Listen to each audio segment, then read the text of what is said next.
যত বিষ ঢালো নীল হয়ে যাচ্ছে তত তোমারও কপাল।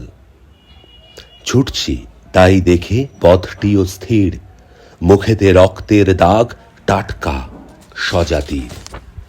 বৃষ্টি এলো, বপনের দিন এলো বুঝি, মুঠোর মধ্যে বীজ তবু তাকে ঘরময় খুঁজি। জল থেকে তোলো আর আগুনের থেকে রাস্তা পেরোতে দাও নশ্বরতা মেখে। নশ্বরতা অর্থ যা চিরস্থায়ী নয়। মুদিলে চক্ষু যদি আলো এসে পড়ে, বুঝিতে পারি সাঁই তুমি পা রেখেছ ঘরে। সাঁই অর্থ ঈশ্বর। করতলে রয়ে গেছে গান, সাঁই আমার ফিরতে দেরি হবে। সুর কোথা গিয়েছে সংরাগে। সংরাগে অর্থ তীব্র ভালোবাসায়, অর্থাৎ তীব্র ভালোবাসায় চলে গেছে সুর। খুঁজে তাকে পাবো আর কবে। বারবার মাথা ঠুঁকি সাঁই শুধু বাগান দেখাও। জলধারা থমকে গেছে তাকে আজ বয়ে যেতে দাও।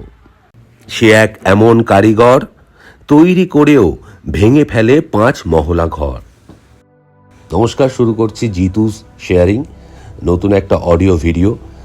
এগুলো সামান্য কিছু লেখা, আমার নয়। এটা লেখা হচ্ছে সুকান্ত সিংহ যোগিয়া। খুব পাতলা চটি বই আমাকে একজন গিফট করেছে, পড়তে ভালো লাগলো। ছোট ছোট পংক্তির আকারে লেখা জীবন দর্শন সম্বন্ধে, ঠিক যেমনভাবে আমি লিখতে ভালোবাসি। হ্যাঁ, ফেসবুক পোস্টে অবশ্য এই হঠাৎ করে কাঞ্চনটুকু নাম করে যে বইটি প্রকাশিত করা হলো তা এক প্রকার জোর করি। ভালো লেগেছে, মন্দ লাগেনি, কিন্তু আরও যদি ধরে লেখা যেত, আরও একটু সময় নিয়ে লেখা যেত, নিশ্চয়ই আমি এইভাবে লেখার প্র্যাকটিস করব, অনুশীলন করব, তারপরে সঠিক একটা প্রয়াস করব। এটি যে প্রকাশনা সংস্থার কর্ণধার, তিনি বারবার অনুরোধ করার ফলে আমি কয়েকটা লেখা ওনাকে লিখে পাঠাই, সেগুলোকেই উনি সুন্দর করে ছাপান আর কি। যাই হোক, কাঞ্চনটুকু শব্দের অর্থ হচ্ছে সোনার টুকরো। কাঞ্চন মানে সোনা, আর টুকু মানে তো টুকরো। কাঞ্চন আমার বাবার নাম, টুকু আমার মার নাম।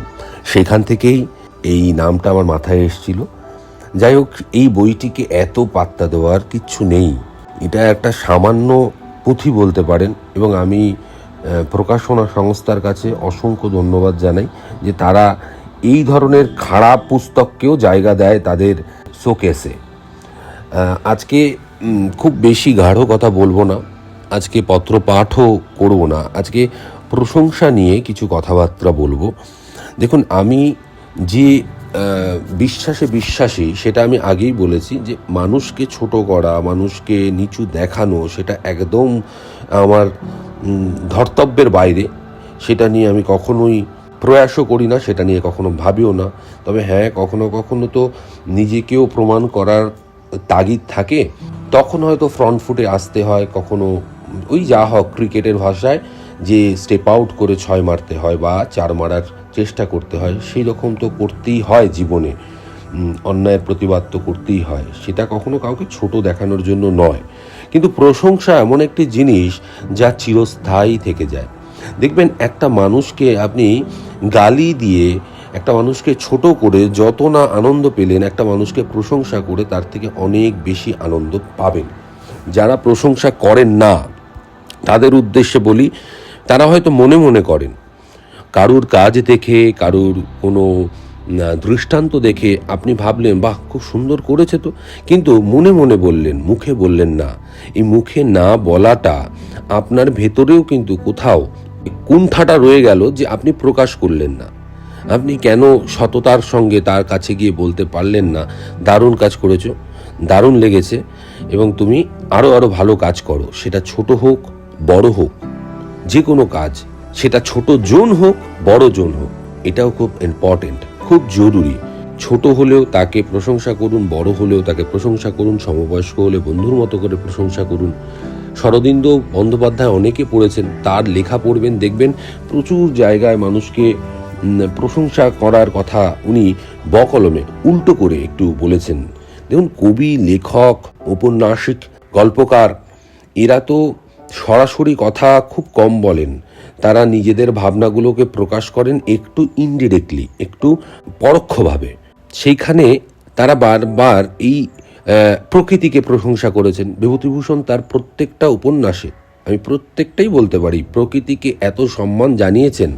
এই সম্মান জানানোটা প্রকৃতি যে নির্বাক, যে কখনো তাকে কিছু বলবে না, যে কখনো তার প্রশংসা শুনে থ্যাংক ইউটুকু বলবে না, বা প্রকৃতি তাকে কিছু গিফটও করবে না, তার কাছে প্রশংসা পাওয়া না পাওয়া কিছুই নয়, কিন্তু প্রত্যেকটা উপন্যাসে প্রত্যেকটা লেখায় তিনি প্রশংসা করে গেছেন, বিভূতিভূষণ করেছেন।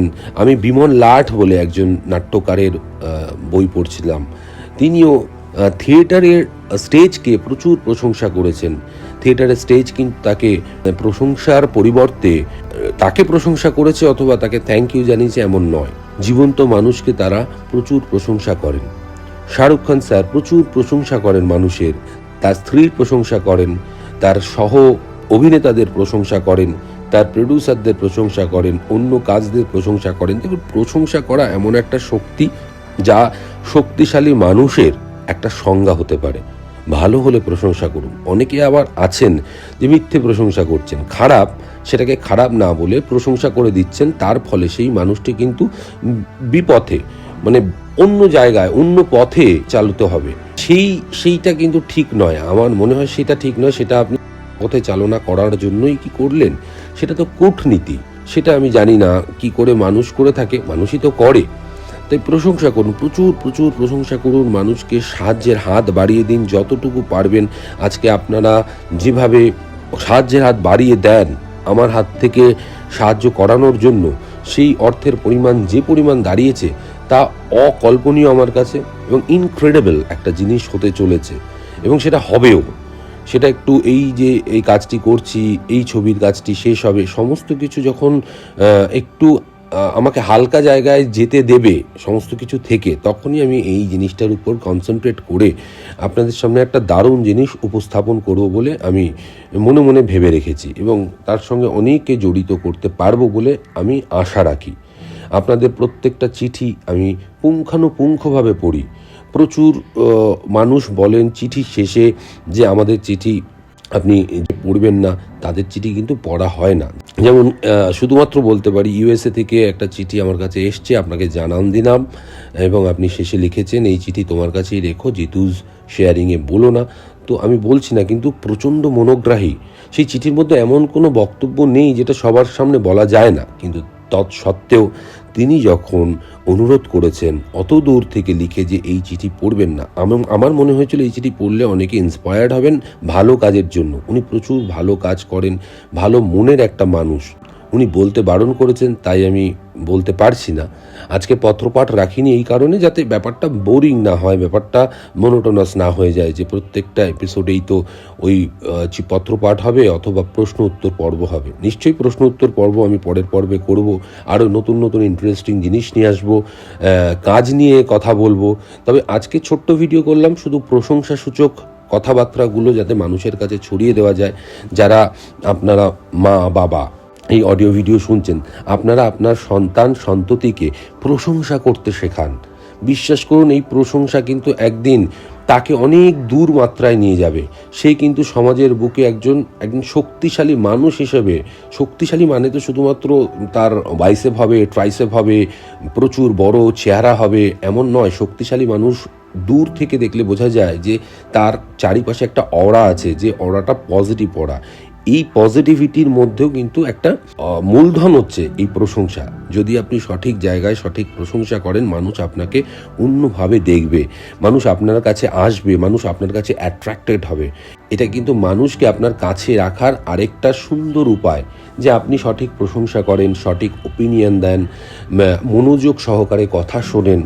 একটু অন্য টপিকে বলি, বহু মানুষ মেডিটেশন নিয়ে অডিও ভিডিও করতে বলেছেন। দেখুন, মেডিটেশন এমন একটি জিনিস, এক একজনের জন্য এক এক ধরনের মেডিটেশন কাজ করবে। আমি যে মেডিটেশনে বিশ্বাস করি সেটা হচ্ছে, আমি ব্রিদিংয়ের ওপর, শ্বাস প্রশ্বাসের ওপর আমি মেডিটেশন করতে পছন্দ করি। যখন আবার ম্যানিফেস্ট করি তখন কিন্তু শ্বাস প্রশ্বাসের ওপর করি না। এত ভারী কথা না বলে পরিষ্কার করে মেডিটেশনের ছোট্ট একটা টিপস দিয়ে আজকের এই অডিও ভিডিও শেষ করি। সেটা হচ্ছে, আপনারা মেডিটেশন প্রথমে শুরু করুন 5 মিনিট, একদম ঘড়িতে অ্যালার্ম দিয়ে 5 মিনিটের বেশি করবেন না। আপনি যদি 5 মিনিটের বেশি করতে যান এবং 5 মিনিটের বেশি করে আপনি প্রচণ্ড পরিমাণ নিজেকে মহান ভাবলেন অথবা জিতে গেলেন ভাবলেন, তাহলে কিন্তু প্রসেস ঠিক হবে না। যারা বিগিনার্স, যারা শুরু করছেন, তারা ব্রিদিংয়ের উপর কনসেন্ট্রেট করুন। একেবারে চোখ বন্ধ করে সুস্থ একটা পরিবেশে, যেখানে কোলাহল মুক্ত পরিবেশে একটু বসুন, কানে হেডফোন দিয়ে। যদি হেডফোনে কোনো সুদিং মানে যেটা একদম মিহি মিহি করে বাজছে এরকম কোনো পিস যদি শোনেন তাহলে ঠিক আছে, তা না হলে শুধু হেডফোনটা রাখুন যাতে বাইরের আওয়াজ খুব কম আপনার কানের মধ্যে প্রবেশ করে। এরপর ব্রিদিংয়ের উপর যান। আপনি ব্রিদিং নিন 8 সেকেন্ড 8 সেকেন্ড 8 সেকেন্ড, এই পলিসিতে যান। 8 সেকেন্ড আপনি ব্রিদিংটা নেবেন, প্রশ্বাসটা টানবেন, 8 সেকেন্ড হোল্ড করবেন, 8 সেকেন্ড ছাড়বেন। যখন নিচ্ছেন তখন আপনি মনে মনে ভাববেন যে আপনি আপনি নিজেও ফিল করবেন যে আপনি ঠান্ডা বাতাস তুলে নিচ্ছেন এবং তার মধ্যে পুরো পজিটিভ এনার্জি দিয়ে ভরা। তার মধ্যে আপনি প্রশংসা, এই প্রশংসাসূচক কথাবার্তা মানুষকে বলেন। আপনি খুব পজিটিভ মানুষ, আপনার জীবনে যাই আসুক না কেন, যে ধরনের হার্ডেলস, যে ধরনের ব্যর্থতা, ফেলিয়ার্স, যে ধরনের কঠিন পরিস্থিতি আসুক না কেন, আপনি খুব সহজে তাকে গ্রহণ করতে পারেন। এবং যখন হোল্ড করছেন, এই হার্ডেলসগুলো, যে কষ্ট বা যে ফেলিয়ার্সগুলো আপনি গ্রহণ করেছেন, সেগুলোকে সুন্দর শর্ট আউট করছেন এবং পরের 8 সেকেন্ডে আপনি যখন নিঃশ্বাস আকারে তাকে বের করে দিচ্ছেন, তখন তাকে বের করে দিচ্ছেন এবং মনে মনে এইটা ভাবতেই থাকুন যে আপনি আপনার জায়গায় বেস্ট। কারণ প্রত্যেকের লাইফে কিন্তু কঠিন সময় আসে, প্রত্যেকের লাইফে কষ্ট রয়েছে, প্রত্যেকের লাইফে কিন্তু স্ট্রাগল রয়েছে। কেউ নেই, সে আম্বানি পরিবার হোক, টাটা পরিবার হোক, সে অনেক বড় মাপের কেউ হোক, প্রত্যেকের লাইফে কিন্তু স্ট্রাগল রয়েছে। বিরাট কোহলির লাইফে স্ট্রাগল রয়েছে, তার মতো করে স্ট্রাগল রয়েছে। রোহিত শর্মার রয়েছে, রোনাল্ডিনিওর রয়েছে, রোনাল্ডোর রয়েছে, মেসি রয়েছে, ট্রাম্পের রয়েছে, মোদির রয়েছে, মমতাজির রয়েছে, সবার রয়েছে। প্রত্যেকের লাইফে স্ট্রাগল আছে। তাই আপনি মানুষ হয়ে জন্মেছেন, যদি স্ট্রাগল না থাকে তাহলে আপনার লাইফ থেকে একটা অ্যাসপেক্ট, একটা অঙ্গ কিন্তু বাদ চলে যাবে এবং প্রত্যেকের লাইফে এটা আসবেই, সেটাকে অ্যাকসেপ্ট করবেন। এই ভাবনাগুলো ভেবে আপনি বসুন, সুন্দর করে বসুন। 5 মিনিট অ্যালার্ম দিন, 6 মিনিট অ্যালার্ম দিন, কারণ 1 মিনিট আপনার এই কনসেন্ট্রেশনের জন্য লাগবে। প্রথম 1 মিনিটটা লাগবে। এবার 8 সেকেন্ড 8 সেকেন্ড 8 সেকেন্ড এই পলিসিতে এইভাবে শুরু করুন। প্রথম 15 দিন এইভাবে করুন। তার মাঝখানে আমি আবার ভিডিও অডিও করে পরের পলিসি বা পরের স্টেপটা আমি বলে দেবো। এইভাবে কিন্তু আমি শুরু করেছিলাম। অনেকের প্রসেস অনেক ধরনের হতে পারে। আমি কিন্তু মেডিটেশনের গুরু নই, আমি মেডিটেশনের শিক্ষক নই যে আমার কথাটাই শেষ কথা হিসেবে পরিগণিত হবে। তাই আপনারা আপনাদের গুরুর থেকেও জানতে পারেন, আপনাদের যারা স্পেশালাইজড এই ব্যাপারে তাদের থেকেও এই মেডিটেশনের ব্যাপারে জানতে পারেন। প্রশংসা করুন। ভালো থাকবেন, সুস্থ থাকবেন। করতলে রয়ে গেছে গান, সাই আমার ফিরতে দেরি হবে, সুর কোথা গিয়েছে সংরাগে, খুঁজে তাকে পাবো আর কবে। তবে আমার ভালো লেগেছে এইটা, সে এক এমন কারিগর তৈরি করেও ভেঙে ফেলে 5 মহলা ঘর। থ্যাংক ইউ ভেরি মাচ আমার সঙ্গে থাকার জন্য। পজিটিভ থাকুন, সুস্থ থাকুন।